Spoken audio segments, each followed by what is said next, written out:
Hello, I'm Jace Brooks, and I thought I'd do one of those videos. I've never really done any before that, well, not that I've put online or anything. A matter of groove, really. And what I do to practice, what I do to get back into things. I mean, everybody's been kicked hard, everybody's rusty. I don't really believe that playing at home is the same as doing the gig. You know, the stamina that you need to do the gig is a different beast to sitting at home thinking you're staying on top of things. You know, when I go out and do gigs after not playing for ages, and certainly the fingers on my right hand are extremely sore. The only way to do it is gig. I've been playing a long time and the tendons in my hands get painful.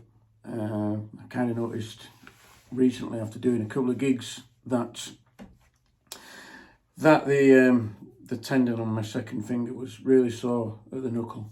It was a bit concerning, really.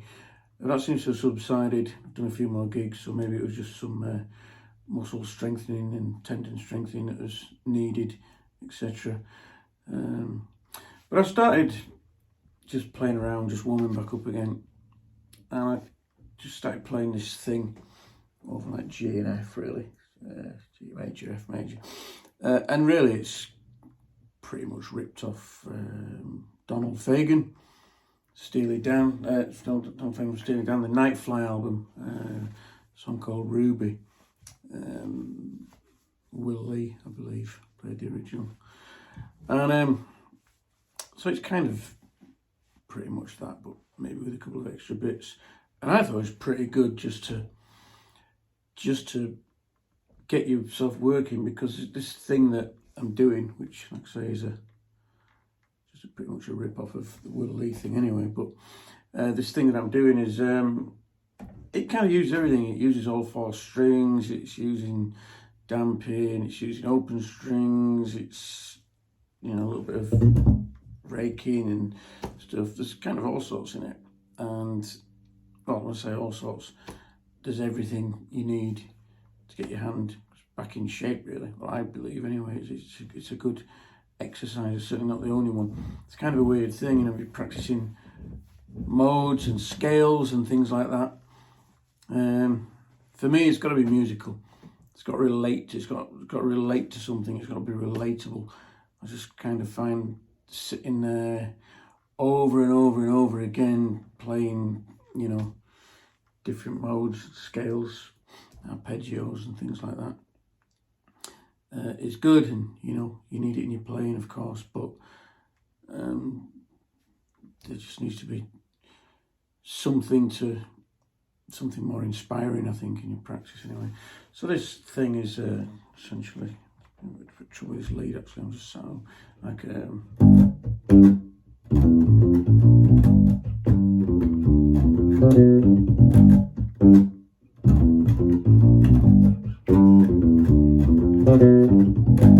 so it's just that, really, but I just got, you know, it's got that little approach from F sharp to G, that I was kind of thinking like a little baritone saxophone, you know, so it's like, so you got that little octave there and that little damp there. So if you sort of break it down into bit by bit by bit, you know, it's not a complicated thing at all, but there's a lot in there that you might kind of take for granted with technique. It's kind of realised when I was going through it, I thought there's actually quite a few things in here, you know. So it's a bit of a, I don't know, dare I say it, a Swiss Army knife of practice. You know, if you're getting it right, then there's a lot to get from it, you know. Not that I'm getting it right, but you know, we're all getting back in the game.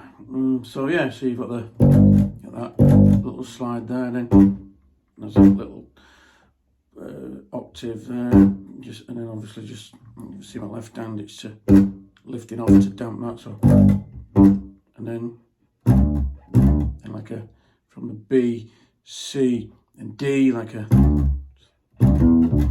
sorry, up to the F there, so it's like, that'd be the first bit.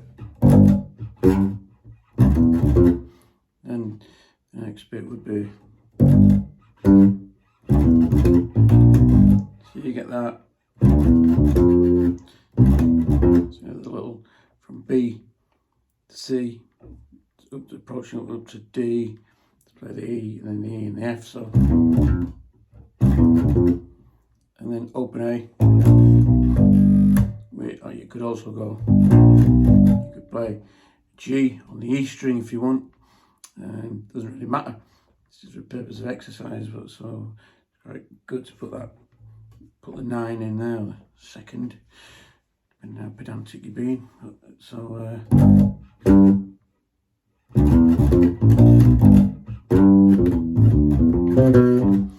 so again, once you've got your, if you decide whether you're going to use the open A, which I do because it's just got that, again, it's just an open string thing. I don't know about anyone else, but sometimes playing the open string things, you know, needs its own, but it needs its own approach to you know, to doing it accurately and doing it right, you know. I don't know. So yeah, going from the start of it. So we're gonna go. I did that wrong then, but again, it would have worked. I got away with it, but. So that walk up to there, and then as soon as you hit the G, obviously we're damping all the way, left hand damping, pulling off, and then again you get that little vibrato thing in there, so you've got that in there as well, and another stop, and then so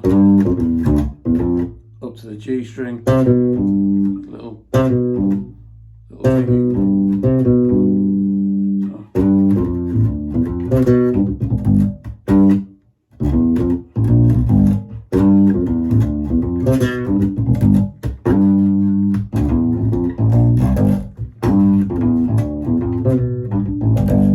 And then at the end of it, of course, we've got the back down to the G, back down to the 1. So that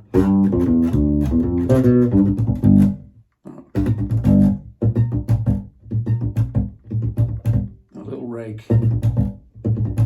It's hard to do this stuff when you break it down sometimes. You just play it naturally, you just slow it down. So it's like.